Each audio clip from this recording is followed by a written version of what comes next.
Hello, it's another day and another philosophical dive. I am going to link below to an article about factist politics and the idea that since there are facts in the world, those facts should be completely all we need to know. They should be convincing and there's nothing else to consider. And if you have the facts and other people have a different point of view, there must be something wrong with them. How can they deny the facts?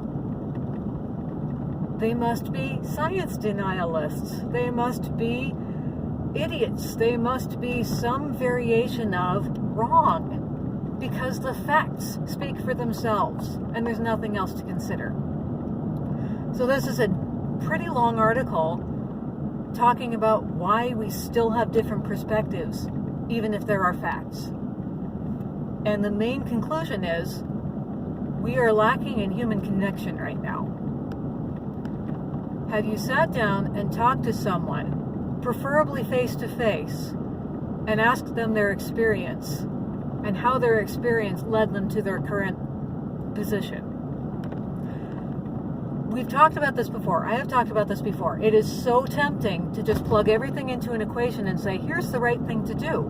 And since these are the facts speak for themselves, they will add up to the right thing.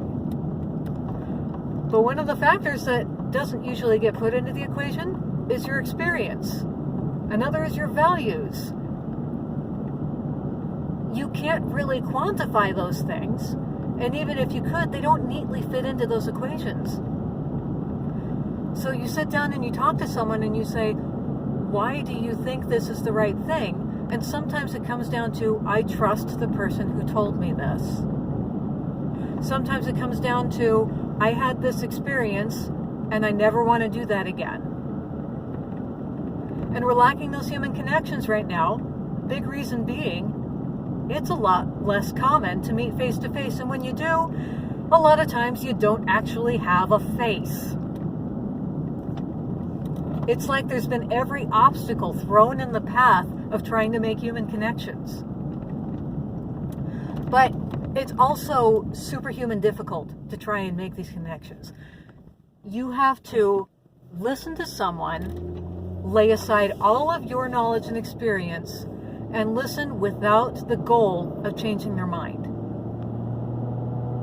Don't jump in and say, but what about? Don't jump in and say, here's where you're wrong.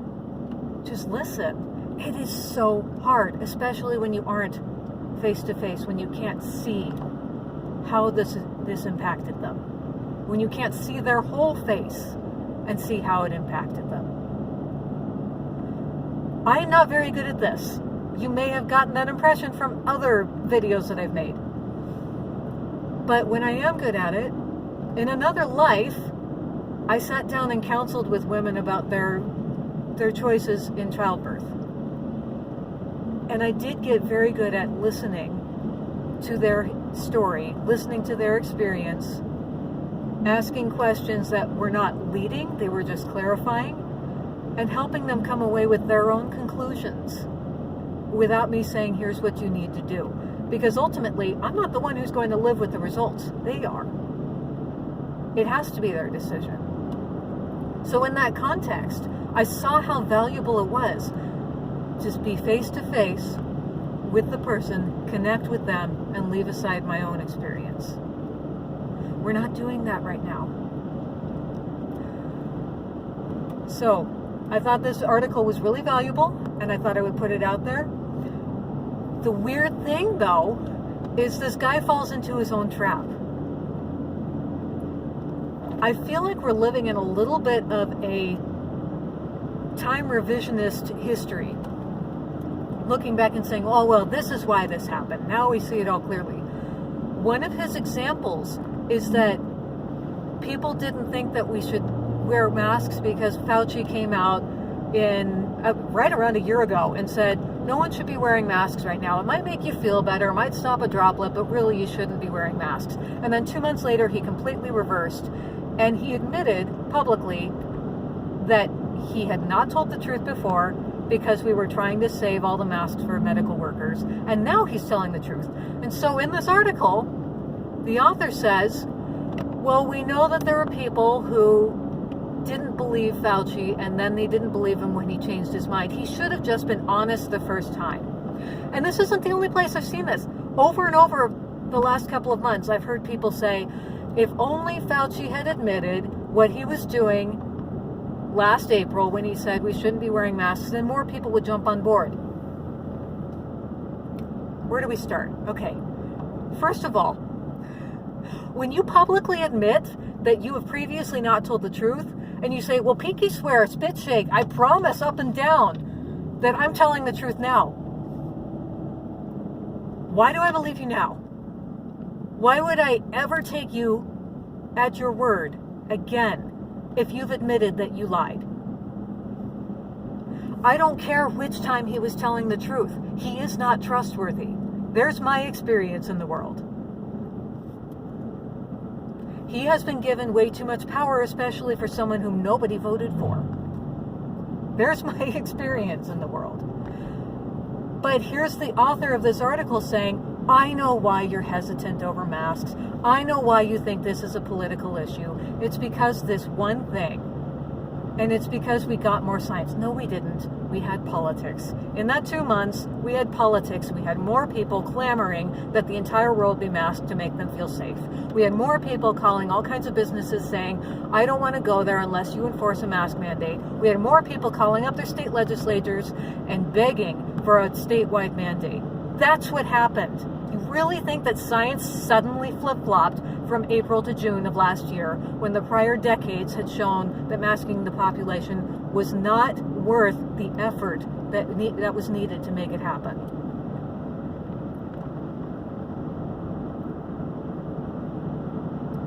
I'm inclined to believe Fauci was telling the truth the first time, and I'm not inclined to believe him anytime he speaks.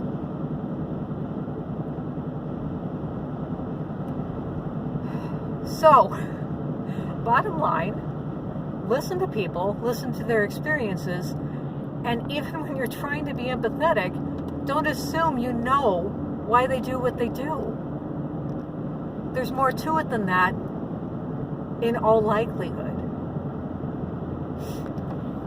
And it is so much more effective to do that in person if the relationship is worth having. Make relationships more important than being right, and that is superhuman hard. Like, it is a superhuman trait to be empathetic and to listen to people and not assume you know why they do what they do. I am curious what it would be like to sit down with someone like Fauci with no cameras rolling and have an honest conversation and assume we know that we'll make a human connection. I don't think it'll happen, but it's not going to change unless we start making some human connections. So, that's my challenge. I try whenever I can. The opportunities are kind of thin on the ground, but when you get it, go for it. Make the connection, and have a good week.